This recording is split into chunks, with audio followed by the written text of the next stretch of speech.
Vous avez vu au Sahel où on a décidé constitutionnellement de retirer le français comme langue officielle et de le garder simplement comme langue de travail, où on change les noms des rues. Parce que quand vous avez une rue Charles de Stop. Gaulle ou Langue une officielle, mais langue de travail. Ça veut dire quoi? Ils peuvent pas s'en passer, surtout. C'est n'importe quoi. C'est n'importe quoi, en fait. Il y a Langue combien officielle, de langues au c'est un Sahel? statut officiel. D'un point de vue politique, une langue officielle, c'est la langue de scolarisation. Et donc, qui dit langue de scolarisation, s'il dit langue de travail, parce que tu vas pas former des élèves dans une langue et les faire travailler dans une autre. On est d'accord ou pas? Donc, c'est que du blabla. Pas forcément, parce que pour l'instant, ils ont tous été formés au français. La décision vient de tomber. Peut-être qu'ils décident de ne plus l'enseigner, mais qu'en attendant, ils le maintiennent comme langue de travail, parce que c'est la langue un peu commune, j'imagine. Mm. Je ne sais pas combien il y a de langues au Sahel, en fait. Est-ce qu'il y a juste, c'est quoi Ah, bah, après? Il y a l'arabe? oui, il y a l'arabe, c'est sûr. Il y a ça dépend. Attends, Je sais pas, après je vais j'y te connais rien. dire. Ouais, peut-être, tiens, cherche sur Google pendant que je Je vais te dire, oui, là, j'ai mais pas en tête. s'il y a Mais plusieurs l'arabe, c'est langues sûr, le français, puisqu'on parle. Mais s'il y a plusieurs Euh, langues et que ils ne les parlent pas tous, mais que tous parlent le français, qui était la langue qui permettait de communiquer entre les différentes langues, dans un grand pays, parce que le Sahel, c'est très grand. Peut-être, hein, je dis, c'est voilà, les familles de langues nigéro-congolaises, afro-asiatiques, nilo-sahariennes. ouais, il y a plein de langues, quoi, Ouais, j'imagine. du Sahel. Oui, tu sais qu'en Afrique, il y a plus de 5000 langues et il y a très peu de langues qui sont considérées comme langue officielle. Donc, elle a pas dit quelle langue ils ont choisi comme officielle. Oui, bah, le Mm. français était là, Le Sahel. enfin, par, la colonisation, bien entendu, mais le Le français Sahel est marqué par une remarquable diversité linguistique, reflet la richesse culturelle, bien sûr, de ses nombreuses communautés. Les langues parlées dans la région appartiennent principalement aux familles nigéro-congolaises. Le Haoussa, largement parlé au Niger et au Nigeria, sert de lingua franca. Franca, c'est la langue vernaculaire, si tu veux, la langue d'échange, facilitant le commerce et les échanges interethniques. Le Peul est utilisé par les Peuls, ceux qui sont plus musulmans, je crois, les Peuls, à travers toute la région. Les langues afro-asiatiques comme l'arabe et le tamashek ont une influence significative. L'arabe, langue du Coran, est une langue importante dans les pratiques religieuses et l'éducation. Le tamashek, avec son alphabet tifinagh, donc le berbère, est un symbole fort de l'identité touareg. Les langues nilo-sahariennes telles que le Kanuri enrichissent la mosaïque. Bref, il y a plusieurs langues parlées, mais bien sûr, tu as l'arabe qui est considéré comme langue du Coran, donc tu peux la mettre en haut de l'échelle. Le français qui est resté langue du travail, comme elle dit, comme ça l'est en Algérie, hein, tu vois, le français en Algérie, moi je dirais, c'est une langue étrangement étrangère. Euh, Même s'ils essaient d'éradiquer en la remplaçant par l'anglais, mais ça reste la langue en de même la temps, il y a de littérature. moins en moins de gens qui le Heu, parlent, le français en Algérie, quand même. de moins en moins, oui, c'est générationnel. Ça se passe comme, hem, au Madagascar, quand ils ont malgachisé, l'éducation et bien, il y a eu après un certain temps, une dizaine d'années d'éducation, tu as une coupure entre les générations. Si tu vas faire une enquête à Mada, tu vas trouver des personnes âgées qui vont parler français, et puis les jeunes de moins de 20 ans qui ne sauront pas parler français, tu vois, qui ne connaîtront pas la langue, parce qu'il y a eu une coupure, euh, une malgachisation de l'enseignement. Moi, je vais pas Il faire était mon français micro, avant. on entend, Bon, bouger toute la après, batterie, mais voilà. bricoler sur le Bref, bureau. euh, elle attaque la langue française comme d'habitude. Diabolisé. Ça Tu fait l'as le vu lien ce tu avec l'as le début, hein, tu vois, le shaitan, tout ça. tu Tu l'as sais qu'il y vu en a qui, celui-là? ouais, je J'en l'ai vu. Ouais. j'entends pas des fois. Heu, Vas-y. tu l'as vu cette vidéo ou pas? Oui, mais je me rappelle plus la Bah, suite. tu vas voir la suite, Ouais. mais bon, tu vas voir. Là encore, c'est rien, hein. On va voir, regarde ce qu'elle dit maintenant. rue François Mitterrand, c'est comme si vous avez une rue Adolf Hitler à Tel Aviv. Donc, avoir une rue Charles de Gaulle ou François Mitterrand au Sahel, c'est un peu comme d'avoir une rue Adolf Hitler à Tel Aviv. C'est des dingueries. C'est le décolonialisme, tu vois. Tout Oui. est banalisé, quoi. Attends, est-ce que le mec, il pose la question, vous êtes sûr du comparatif? Ça n'a pas de sens. C'est des gens qui sont venus, qui nous ont tués, qui Mais nous ont pourquoi vous faites éradiqués. cette comparaison, excusez-moi? Je la fais parce que c'est quelque chose de tout à fait comparable. On est toujours en train de considérer que la Shoah, par exemple, est la chose la plus dramatique qui soit arrivée. Mais l'esclavage et la colonisation ont été très très violentes. Alors je ne veux pas faire de comparaison sur la douleur ressentie par les uns et les autres, mais je veux bien faire des comparaisons sur l'effet que l'esclavage et la colonisation ont eu sur l'Afrique. Et on ne peut pas avoir des avenues, des bâtiments qui honorent ceux qui nous ont détruits, humiliés, décimés. C'est un non-sens absolu. Et autant cela vous choque peut-être quand je dis une rue Adolf Hitler à Tel Aviv, autant cela me choque quand je sors quelque part en Afrique et que j'entre sur l'avenue Charles de Gaulle. Voilà. Et Donc, les musulmans et la traite négrière arabo-musulmane, on en parle ou on oublie? alors, juste, je raffiche le tweet qu'elle a fait. Voilà, Nathalie Yamb.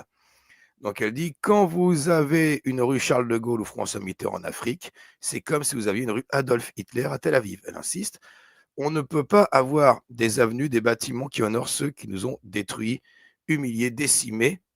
C'est un non-sens absolu. Alors, c'est vrai que moi, j'ai fait un tweet qui n'a pas été apprécié d'ailleurs par certains. Moi, j'avais dit, mais dans ce cas-là, pourquoi au Sahel, vous appelez vos fils Mohamed, par exemple? C'est comme les appeler Adolf Hitler. C'est pareil. C'est clair. Hein? Ben oui. Il n'y a qu'à lire Tidiane Diaye. Parce qu'il y a eu un vrai génocide. Parce que là, la colonisation, l'esclavage, on peut parler d'un crime contre l'humanité, ça j'en conviens. Parler de génocide, c'est encore autre chose. Et là, on va pouvoir parler de génocide avec la traite négrière arabo-musulmane. Parce que là, il y a eu génocide. Alors, on va voir les extraits justement de l'article là, issu du livre dont tu parlais. Voilà. Donc, l'autre esclavage, un aperçu de la traite arabo-musulmane. C'est, comment il s'appelle le livre là de... Comment il s'appelle? J'ai pris qu'un extrait. Le génocide voilé. Le génocide voilé. C'est un article qui parle de... Ils interviewent un l'auteur. livre. Voilà. Et à un moment donné, voilà ce qu'il dit. J'ai noté qu'un passage, parce qu'on ne peut pas décortiquer des heures, hein, mais juste un petit passage. J'ai surligné en jaune justement les parties importantes, mais on peut tout lire. Vous voyez, c'est comme le seul point commun entre tous les peuples négriers ravitaillés par les Arabes était la religion, l'islam. Hein. Voilà pourquoi dans cet essai, j'emploie souvent le vocable d'arabo-musulmane pour qualifier cette première traite négrière en grand, qui fut non seulement la plus longue de l'histoire de l'humanité, puisqu'elle a duré 13 siècles sans interruption, mais aura également opéré une ponction humaine largement supérieure à celle de la traite transatlantique vers les Amériques. Et le plus triste dans cette tragédie est, et là on va pouvoir parler de génocide, est que la plupart des déportés n'ont jamais assuré de descendance du fait de la castration massive que pratiquaient les Arabes. Et sachant qu'il y a plus de 80% qui mouraient de cette castration massive. Donc là, on a eu des millions et des millions et des millions de disparus, dans d'atroces souffrances, vous imaginez. C'est horrible. Donc, effectivement, appeler son enfant Ahmed ou Mohamed ou Omar, ou voilà, c'est comme l'appeler Adolf Hitler, quelque part, quand on suit son principe à elle. Hein. C'est pas moi qui le dis, hein. Attention, ça vient pas de moi. Je fais qu'interpréter ce que dit cette dame. Parce que bien entendu que les gens, hein, attention, vous allez râler, appeler son fils Mohamed, c'est pas l'appeler Adolf Hitler, hein, je le précise quand même, parce qu'après on va dire ouais, j'exagère. Non, mais elle a exagéré, tu lui as donné un autre exemple d'exagération, comment ça allait passer pour elle. C'est Voilà. la même chose. Surtout que, en plus, François Mitterrand, c'est le plus à gauche des gauches, en tout cas. Celui qui a été considéré comme gouvernement de gauche, quoi. Tu vois? Elle n'a pas choisi le plus à droite des présidents français, comme rue. Il y a peut-être rue Charles de Gaulle, je sais pas, ça m'étonnerait qu'il y ait une rue Sarkozy, mais enfin, faut arrêter. Et les rues Abou, je ne sais quoi, Omar, les rues Omar ibn Khattab, les rues, on en parle? Oui, oui. Les écoles Khalid ibn al-Walid. Ben oui, enfin, les Walid, voilà. Oui, Celui-là. oui. Voilà. On salue Jérém. Salut copain, comment vas-tu? Bonsoir Touda, bonsoir Bébert, vous allez bien? Bonsoir. Ouais. Ça fait Monte plaisir peut-être d'être un de tout retour, petit ça fait peu un ton moment que micro ou rapproche-le de ta bouche. Un tout Ah petit peu. pardon, vous Le son est m'entendez bon, bien là? hein. Vous D'ailleurs, dans le m'entendez chat, bien? dites depuis le début, je n'ai pas demandé parce que j'étais tout seul, après il y a Touda qui est arrivé. Nos micros, ça va? Il y a pas de On doit pas, baisser ou augmenter, dites, hein. Si on n'a pas le même volume, ça peut être désagréable à l'écoute. Bah, dites-le dans le chat, hein.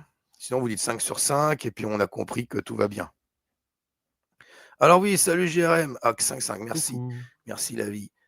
Ouais, alors Jérém, tu veux participer plus tard ou tu as un truc à dire en arrivant? Non, non, Est-ce que tu as entendu?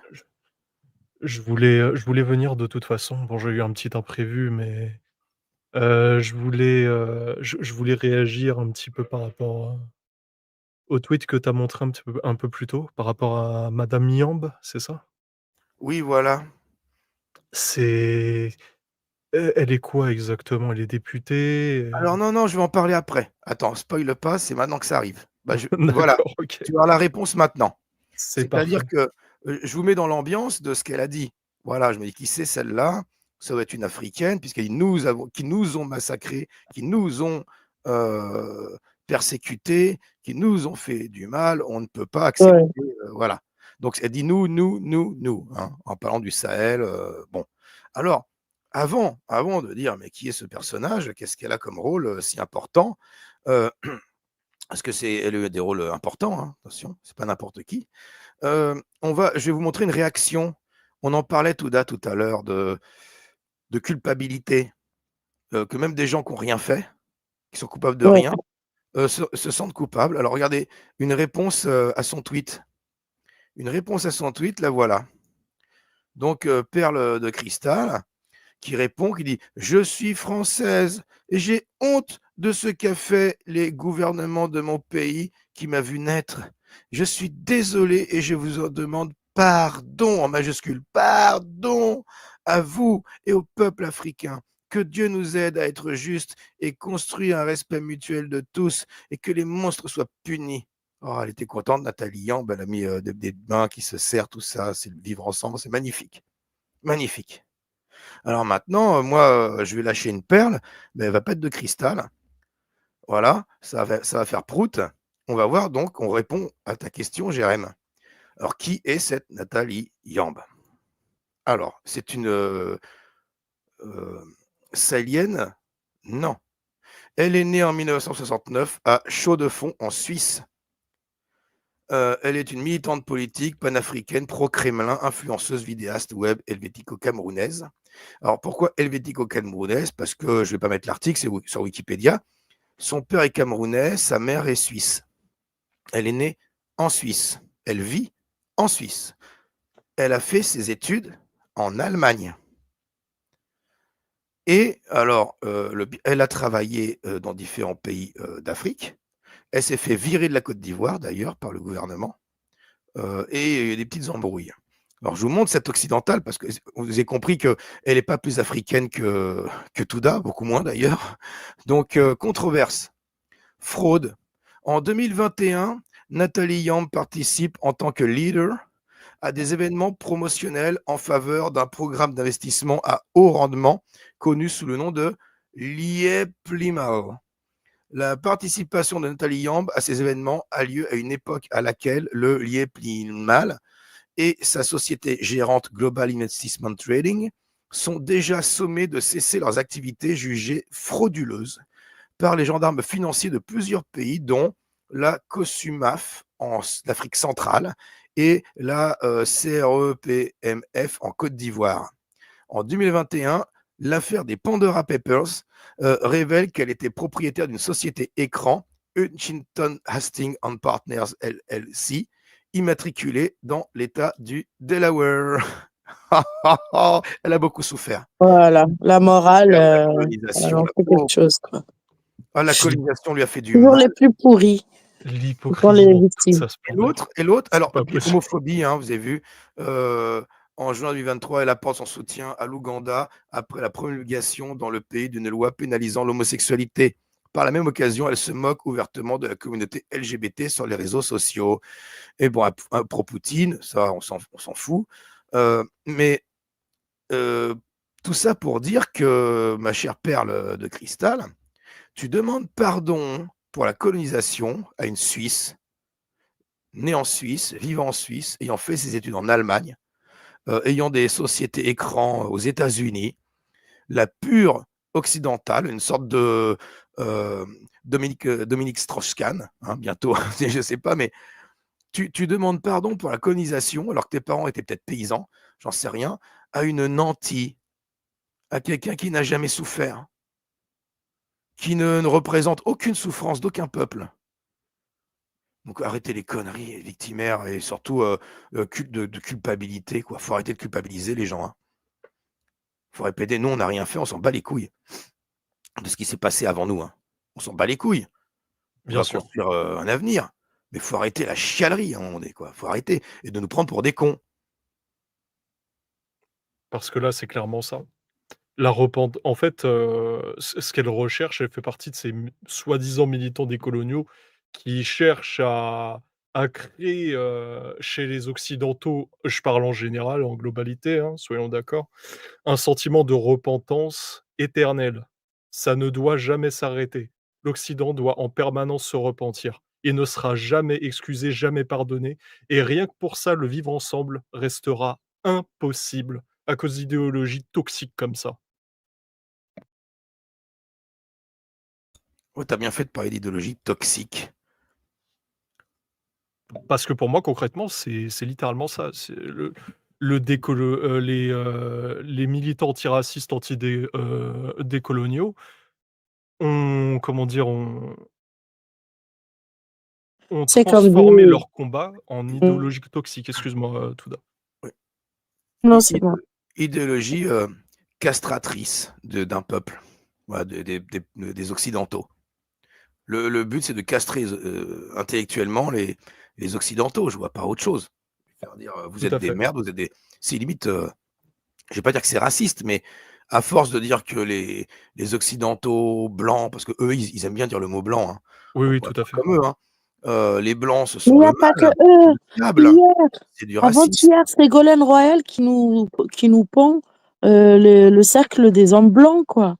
Et c'est que cette idéologie-là, qui est juste l'idéologie indigéniste, moi, quand j'entends l'homme blanc, le juif, le ci, le ça, comme si c'est une entité, comme si c'était une entité homogène, je reconnais l'idéologie indigéniste et elle est dedans, quoi. Elle est dans l'idéologie indigéniste. Elle me Peut-être, rappelle la vidéo publiée par JC de ma Modus, comment elle s'appelle, une prof des universités qui a étudié aux États-Unis, pareil, toujours des filles de bourgeois en fait finalement, qui ont eu des bourses, qui ont pu voyager, qui ont profité de l'identité occidentale, tu vois, pour devenir ce qu'elles sont devenues aujourd'hui, professeurs à la Sorbonne, s'il te plaît, et qui nous prend un discours, je le cite de mémoire, mais tu peux le voir, je crois que j'y sais, moi je l'ai republié sur mon profil X, JC l'a publié il y a 2 jours.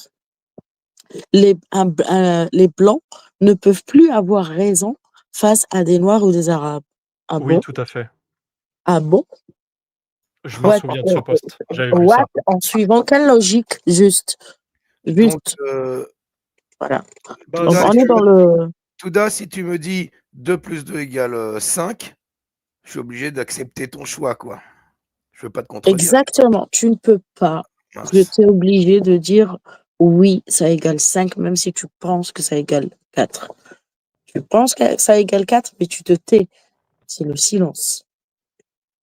Ah Seul ouais, le la société silence, va bien c'est avancer permis. comme ça.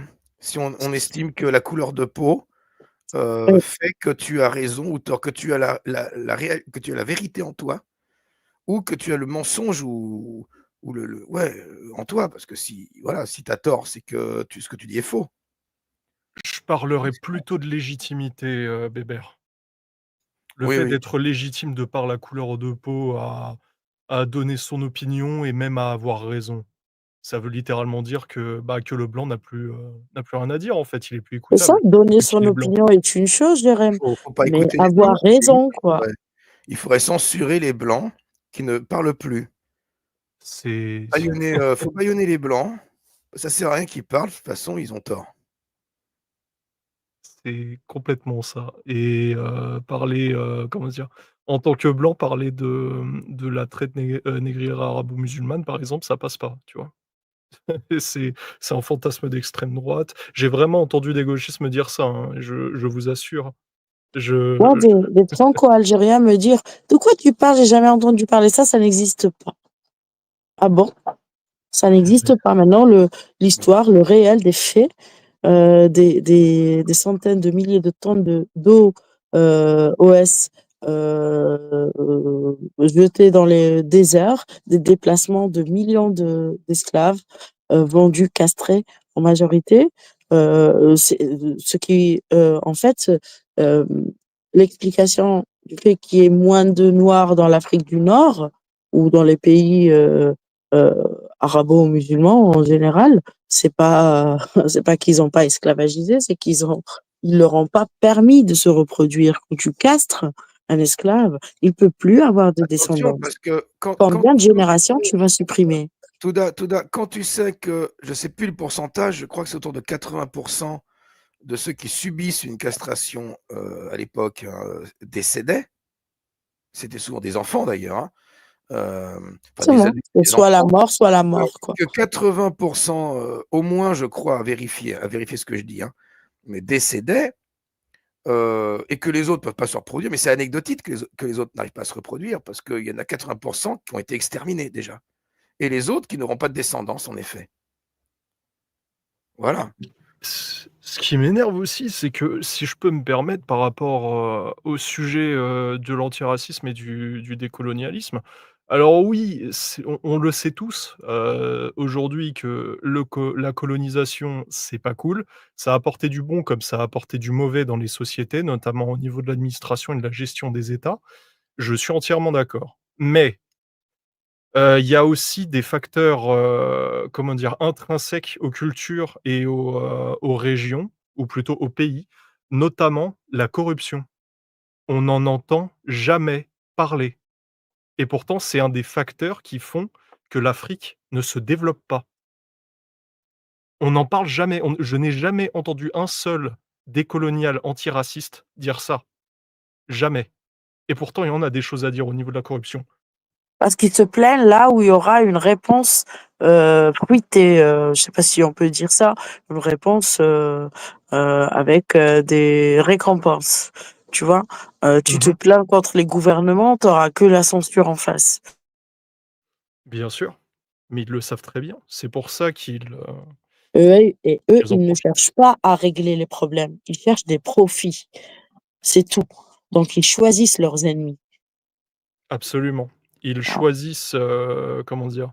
Les failles pour se faire des business sacrément juteux et nous savons tous les 3 ici et pour pas mal de gens dans le chat, je pense, qui sont déjà au courant que l'antiracisme et le décolonialisme, ou plutôt le militantisme antiraciste et décolonialiste, c'est extrêmement juteux. Ils se font un paquet de fric.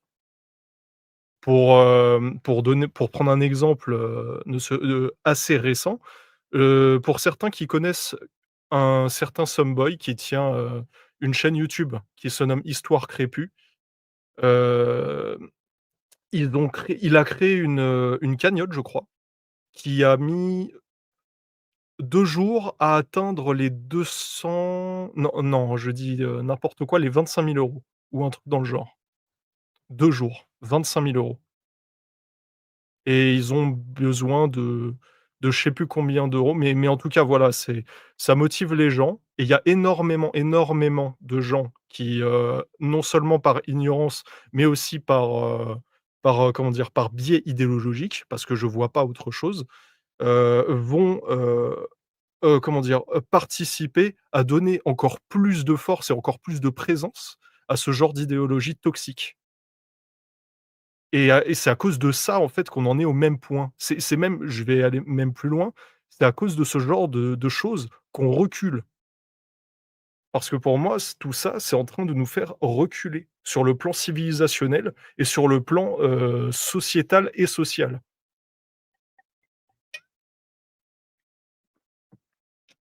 Je sais pas ce que vous en pensez? Ouais, si, si. Mmh. On est d'accord. Ouais, ouais. Pas reculer, dire qu'on recule, Bah, ça fait après, il longtemps y a que plusieurs j'entends ça, facteurs, tu hein. vois? C'est comme si c'était ouais, c'est évident, mais Il comment y a faire plusieurs facteurs. pour arrêter de reculer? Soit on reste à notre place, soit on avance, quoi. Faut arriver à Après juste rester à sa place, quoi. C'est après, ça la je dis, il y a plusieurs facteurs aussi à notre recul, civilisationnel, hein. Il y a pas que, l'islam, l'immigration, tout ça. Il y a nos dirigeants quand même qui sont eux-mêmes très Oui, corrompus, il faut le dire, oui, oui, qui sont à la solde de l'Europe, des États-Unis, qui prennent des décisions qui vont contre l'intérêt de la France. Moi, j'ai le sentiment que dès que Macron est arrivé, je l'avais dit au départ, c'est le liquidateur. C'est un mec qui est France, Startup Nation là. En fait, il est là pour liquider l'entreprise. C'est un liquidateur, il est là pour la faire s'écrouler et revendre, en pièces détachées la France, à ses copains, chez Rothschild et compagnie, quoi. Donc moi, c'est comme ça que je le vois aussi. Et il y a pas que lui, hein, il y a pas que Macron. non, C'est il y en tout. a plein. On a depuis des décennies, on a des dirigeants qui sont des vendus, qui sont des vendus, qui vendent le pays, qui et toutes les décisions qui ont été prises depuis des décennies vont à l'encontre de du bien-être et sont, contre hostiles au peuple français.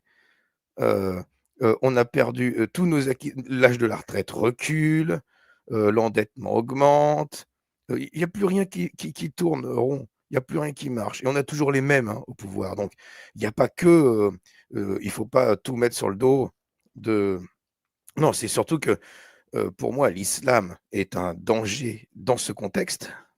Je vais pas dire que c'est l'islam qui est responsable de notre situation. Même Non, pas l'immigration, tu vois? L'immigration, c'est une conséquence qui va aggraver cette situation et qui peut la rendre irréversible. Voilà.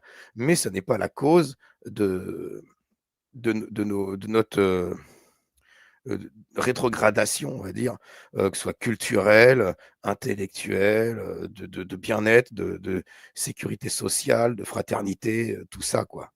C'est vraiment, c'est d'autres causes, je pense.